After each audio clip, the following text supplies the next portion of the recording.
د هیواد دفاعي ځواکونو د قندهار، کونړ او ننګرهار سربیره په سویل ختیځ خوست او د پکتیا ولایت فرضي کرښو کې د پاکستاني پوځي رژیم ګڼې پوستې په نښه کړې او له منځه وړې دي.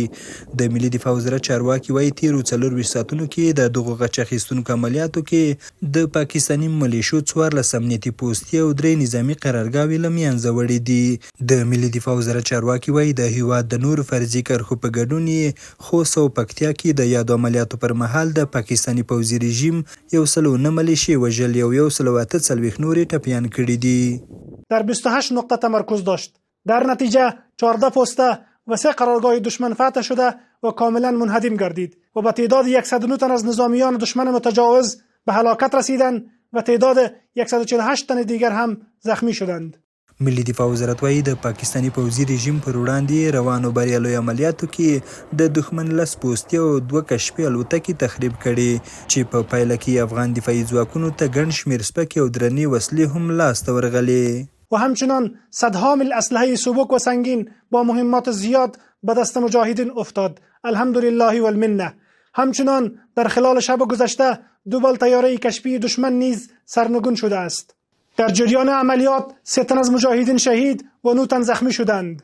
بل لور ته پر فرضي کرښه میشت اوسېدونکي بیا د افغان دفاعي ځواکونو له لوري پر پاکستاني رژیم د ترسره شوو غچ اخیستونکو بریدونو ستاینه کوي او وایي د خپلو ځواکونو سره به په میړانه د جګړو لیکو ته ځي.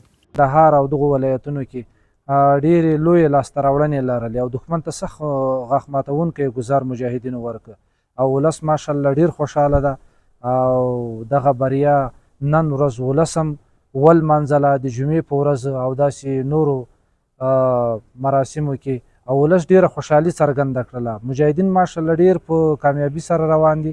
بیګني عملیات ډېر پیاوړي عملیات. په ټوله کې د ملي دفاع وزارت وایي چې د رد ظلم عملیات لا هم دوام لري او افغان دفاعي ځواکونه به د هیواد د خاورې او ملي حاکمیت د ساتنې لپاره د هر ډول ګواښ پر وړاندې خپل عملیات جاري وساتي. چارواکي زیاتوي چې د فرضي کرښې په اوږدو کې به د پاکستان د پوځي رژیم هر ډول تیري ته کلک او غاښ ماتونکی ځواب ورکوي. حیران احمدزی، امید رادیو، پکتیا.